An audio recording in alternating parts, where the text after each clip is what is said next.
बताने जा रहा हूं कि यह साइड और यह साइड तो पता है, लेकिन ये तो पता नहीं है, एडी निकालना पड़ेगा। तो बाई पाइथागोरस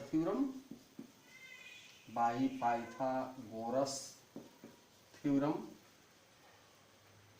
आप एडी निकाल सकते हैं। एडी क्या हो जाएगा, अंडर रूट AC का स्क्वायर हाइपोटेन्यूस है माइनस DC का स्क्वायर बेस है। इसके लिए तो यह परपेंडिकुलर है, यह बेस है। 30 के लिए हम देख रहे हैं, हम 30 के लिए निकाल रहे हैं, तो 30 के लिए यह बेस है, यह परपेंडिकुलर है। तो x स्क्वायर यहाँ आगे, हाँ ठीक है। तो यहाँ पर है 2x का होल स्क्वायर हो जाएगा और यहाँ x स्क्वायर हो जाएगा। तो कुल मिला के कितना हुआ, ये 4x स्क्वायर और यह x square, that means 3x square and is equal to root 3 का स्क्वायर रूट नहीं निकला, लेकिन x स्क्वायर का तो निकल गया, इसीलिए बाहर कर दीजिए। रूट का लकीर यही तक रहेगा, ये नहीं रहेगा, बाहर हो जाएगा। तो ये निकाल लिए हम, अब सब निकल गया, ये भी निकल गया, ये भी निकल गया, ये भी निकल गया, परपेंडिकुलर हाइपोटेन्यूस बेस। तो बाकी क्या बचा, तो काम आगे बढ़ाइए। तो आपको निकालना है फाइंड ऑल ट्रिग्नोमेट्रिकल रेशियोज। तो कौन कौन, साइन भी 30 डिग्री में, कॉस भी 30 डिग्री में और टेन भी 30 डिग्री में।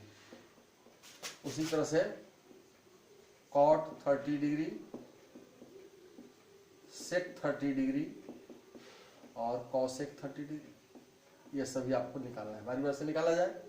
तो साइन 30 कितना होगा, परपेंडिकुलर बाई हाइपोटेन्यूस, यानी DC बाई AC। DC है x और AC है, AC कितना है 2x है, तो x और x कट जाएगा, एक मरतबा 1/2 हो गया। साइन 30 1/2 होता है, ऐसे होता है। cos 30 के लिए बेस यह है, बेस बाई हाइपोटेन्यूस, तो AD है और AC है, रेशियो किया। AD है आपका कितना, अभी अभी आया है AD इतना, √3 इंटू x बाई, और AC कितना है 2x, तो x कट गया, √3/2 हो गया। tan है परपेंडिकुलर बाई बेस, यानी DC बाई AD। DC है आपका x और AD है अभी अभी निकला है √3 इंटू x, x कट गया 1 मरतबा, तो 1/√3 हुआ। और बाकी सब उसका उल्टा है, tan का उल्टा cot है, यानी AD हो जाएगा ऊपर और DC हो जाएगा नीचे, यानी √3 इंटू x ऊपर हो जाएगा और x हो जाएगा नीचे, कट जाएगा तो केवल √3 हुआ। नीचे का एक लिखा नहीं जाता है, छिपा रहता है सब में, हर नंबर में एक डिवाइजर के रूप में लगा रहता है और एक फैक्टर के रूप में भी एक लगा रहता है। एक तो मल्टीप्लाई के साथ भी लगा है, 1 हर नंबर में लगा है, तो एक फैक्टर तो वो भी होता है, और नीचे डिवाइजर के रूप में भी 1 लगा रहता है, लिखते नहीं हम लोग।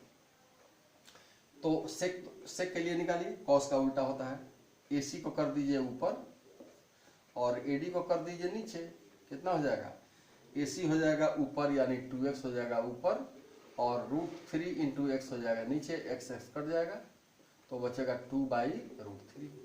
देखिए इसका उल्टा हो गया।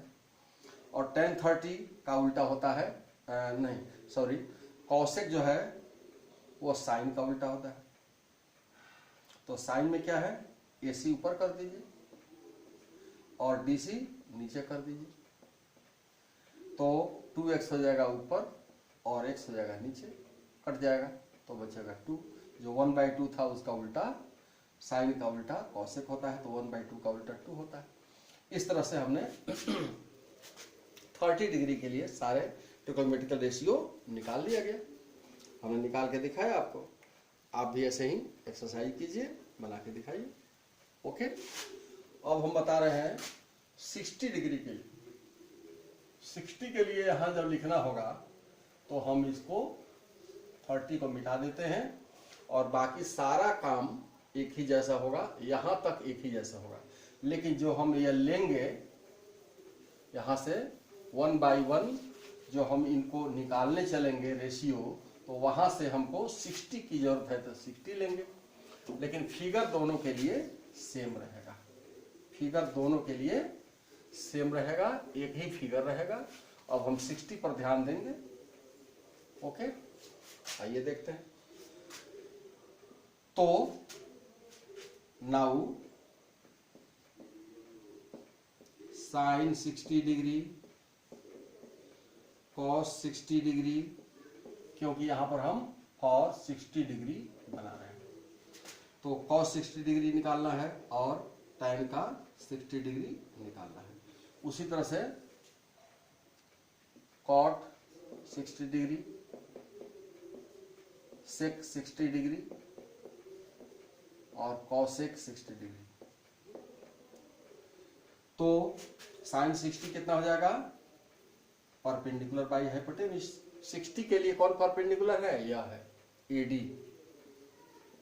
और हाइपोटेन्यूज तो हमेशा सेम रहता है AC, वो तो बदलता ही नहीं है क्योंकि 90 डिग्री के सामने वाला है। 90 डिग्री फिक्स है, इसीलिए AC हाइपोटेन्यूज होगा, वो भी फिक्स होगा। तो 60 के नज़र से अब हम देखेंगे, अब इसकी नज़र से नहीं देखेंगे, 60 की नज़र से देखेंगे तो यह हो जाएगा परपेंडिकुलर। ओके, तो AD है अब बाई AC है, ठीक है। तो AD का वैल्यू कितना है? AD निकाला गया है, यहाँ आया है √3x बाई, और AC कितना है? तो 2x है। देखिए तो x कट गया और √3/2 हो गया। उसी तरह से cos 60, इसके लिए बेस यह है DC बाई AC होना चाहिए, DC बाई AC होगा। तो DC आपका है x और AC कितना है? 2x। x कट जाएगा एक मरतबा, 1/2 हो जाएगा। साइन और tan 60 डिग्री, इसके लिए परपेंडिकुलर और ये base AD by DC, AD by DC। तो AD है कितना? देखिए निकाले हैं √3x, और DC कितना है? देखिए यहाँ लिखा हुआ x, कट गया तो बन गया √3। tan 60 डिग्री में √3 होता ही है। देखिए ऐसे ही ज्योमेट्रिकल प्रूफ है, ऐसे ही बनाया गया है। जो आपको डाटा और टेबल दिया गया है वो ऐसे ही प्राप्त हुआ है, तभी दिया गया है। काम करने के लिए आपको दे दिया गया, एक्सरसाइज करने के लिए दे दिया गया, परिचित होने के लिए दे दिया गया, लेकिन प्रूफ क्या है? तो ये है, ये जानिएगा तब पता चलेगा कैसे वो आया हुआ है। कॉट में क्या है? tan का उल्टा होता है, DC को ऊपर कर दीजिए और AD को नीचे कर दीजिए, तो कितना हो जाएगा? x हो जाएगा ऊपर और √3x हो जाएगा नीचे। काटने के लिए कट जाएगा एक मरतबा, तो 1/√3 हो गया। इसी का ठीक उल्टा है, देखिए इसके नीचे वो एक छिपा हुआ है, वही उल्टा हो गया। सेक कॉस का उल्टा होता है, इसमें AC को ऊपर कर दीजिए और DC को नीचे कर दीजिए, तो यह हो जाएगा 2x, यह हो जाएगा x, कट गया 2 होगा। तो देखिए 1/2 का उल्टा 2 होता है। और साइन का उल्टा कॉसेक होता है, तो इसमें AC को ऊपर कर दीजिए, हाइपोटेन्यूज है, और AD जो है परपेंडिकुलर है, तो 2x हो जाएगा ऊपर और √3 × x हो जाएगा नीचे। x कट गया तो हो जाएगा 2/√3, जो √3/2 है उसी का उल्टा आया है। इस तरह से हमने 30 को भी बता दिया, 60 को भी बता दिया, तीनों एंगल आपको हमने बता दिया। और ऐसे ही आप एक्सरसाइज कर लीजिएगा, तो प्रूफ कहिए चाहे सॉल्यूशन कहिए, जो भी कहिए आपके सामने है, और इसको रिवीजन अच्छा कर लेना है कि यहाँ से उठाएं और यहाँ तक पहुँचा दें। ओके, तो अब मैं रिलैक्स होकर के चलता हूँ। अगले वीडियो में मैं दूंगा आपको ट्रिग्नोमेट्रिकल आइडेंटिटीज बाकी हैं, इनको करना है, और हाइट्स एंड डिस्टेंस, ये 2 बाकी हैं। तो हम चलेंगे नेक्स्ट में, चलेंगे हम आइडेंटिटी की तरफ। तो ट्रिग्नोमेट्रिकल आइडेंटिटी क्या होते हैं और कैसे उनको प्रूव किया जाता है, कैसे कैसे उसके फार्मूले होते हैं, बहुत ही इम्पोर्टेंट चैप्टर है जो मैं अगले वीडियो में देने जा रहा हूँ। जरा गौर से ध्यान से सुनिएगा और अच्छी तरह से उसको पूरा कंसंट्रेशन के साथ सुनिएगा, क्योंकि उसकी बड़ी ज़रूरत है। उसकी इतनी ज़रूरत है कि उसके कदम कदम पर आपके मैथमेटिक्स में हर क्लासों में, 10th में भी, 11th में, 12th में, बीएससी में और एमएससी में और रिसर्चों में कहाँ नहीं है उसकी ज़रूरत, हर जगह उसकी ज़रूरत है। और अगर फार्मूले याद नहीं हैं तो आपसे कोई भी एक कदम चलना उसमें मुश्किल है, कोई भी न्यूमेरिकल आपसे नहीं बनेगा, उसकी बड़ी ज़रूरत है। तो मैं आपको कैसे याद करना है, कैसे याद करवाऊँगा मैं, देखिएगा, और आपसे मैं न्यूमेरिकल बनवाऊँगा भी। ओके, तो चलते हैं, फिर मिलते हैं अगले वीडियो में। ओके।